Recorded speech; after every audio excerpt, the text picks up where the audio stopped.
Olá, meus amigos do canal Diretrizes Espíritas. O nosso estudo de hoje será pautado no campo da mediunidade, em particular no que se refere à mistificação. A gente vai tentar, então, dar algumas diretrizes. Primeiramente, a gente vai analisar o significado da palavra mistificação. De posse de um bom dicionário, nós vamos poder observar que é enganar, blefar, burlar, embuste, né? Fraudar, uma série de palavras que têm um significado abrangente no que se toca à mistificação. Gostaria de colocar também nesse início de conversa a introdução do livro dos Médiuns, melhor dizendo, a respeito do que Kardec coloca de forma assim, muito segura, que é comum que você queira realmente participar e ter contato com os espíritos. Mas ele alerta nessa introdução que muitos dissabores e muitos enganos poderiam e podem ser evitados se aquela pessoa que interessa em participar no campo do espiritismo, em particular na mediunidade, que ele procurasse entender melhor sobre os princípios básicos que regem essa doutrina, porque ficaria mais fácil de entender todos os caminhos, né, que devem ser percorridos a fim de cair em contradição, cair em situações ridículas em função de não conhecer a fundo e tentar exercer algo que não compreende.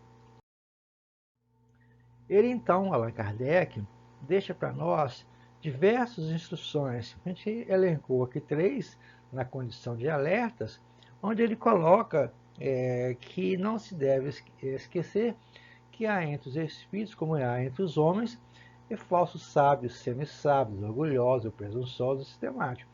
Nós temos que colocar em mente que o mundo espiritual ele é composto de uma comunidade de seres que aqui viveram conosco, encarnados, anteriores a nós ou no nosso tempo, desencarnam e levam para lá todos os seus vícios, suas virtudes e suas limitações. Não significa dizer que após a morte ele vai ficar livre, vai ficar sábio. Não. Vai continuar com as mesmas dificuldades, mesmos transtornos e com a mesma sabedoria.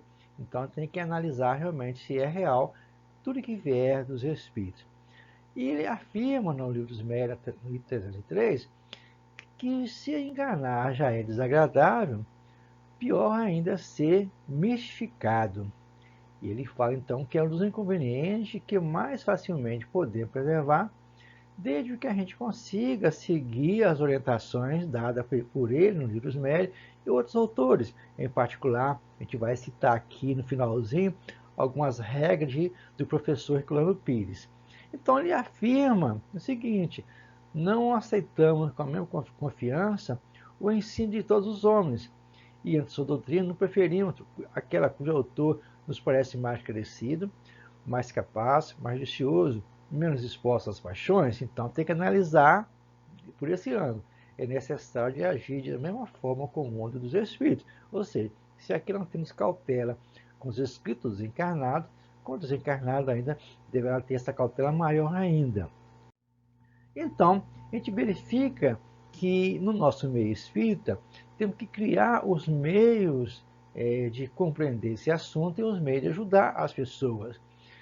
Ele fala o seguinte: parece-me que já podeis encontrar as respostas revendo o que já foi ensinado. Então ele faz um alerta lá em Kardec para que ele analisasse o que foi colocado em O Livro dos Médiuns, também no Livro dos Espíritos, a esse respeito. Mas ele dá a dica. Sim, é claro, e há para isso um meio muito simples, que é de não pedir ao Espiritismo, no campo da mediunidade, nada mais do que eles podem e devem dar-vos. Seu objetivo é o aperfeiçoamento moral da humanidade. Questões morais devem ser analisadas. A gente verifica no dia de hoje uma crítica ponderada que está surgindo muitas contradições em função de livros, né, que estão lançados e gerando, né, uma série de transtornos. Existem livros, por exemplo, que fala que tem cesariana no mundo espiritual, né, que o espírito tem necessidades fisiológicas, há aquelas mensagens dando, né, sobre a questão da pandemia, de seus milagres, uma série de coisas que precisaria ser analisado se realmente são autênticas, para evitar de cair em contradição. Daí a gente analisar que quando você entra para a doutrina espírita, o principal é nosso aperfeiçoamento moral e nossa curiosidade do passado nosso, né? A gente quer saber o que foi no passado. Não temos isso não.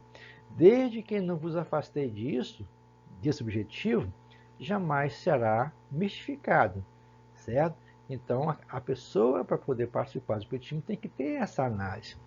Daí, seria prudente a gente observar que Kardec coloca que esses espíritos utilizam de malandragem, essa palavra de Kardec, e ultrapassa, às vezes, tudo que se possa imaginar.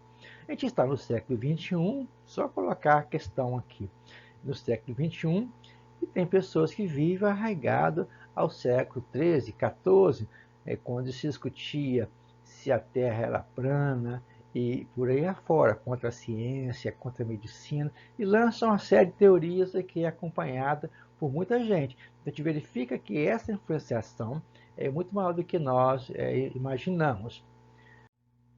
Aqui, então, a gente vai observar que o professor Herculano Pires, no livro Curso Dinâmico de Espiritismo, deixa para nós 14 itens alertando sobre como evitar a mistificação, que vai desde orar e vigiar, vai desde a passadas, né, de estudar e esclarecer, e principalmente essa última aqui, que fala sobre 14ª, não admitir interferência de dinheiro ou lucro em qualquer espécie que você tenha, né, quando se trata da mediunidade. Esses assuntos são importantes para que a gente evite cair em contradições. Então, cabe ao grupo mediúnico, de uma forma tranquila, suave, né, que é quando necessário, fazer sempre a avaliação da reunião, da participação do médium, da participação do dirigente, a fim de evitar de cair em contradições, em particular no campo da mistificação. Um grande abraço a todos vocês, continue a participar conosco, se inscrevendo e divulgando os nossos estudos. Até outro momento.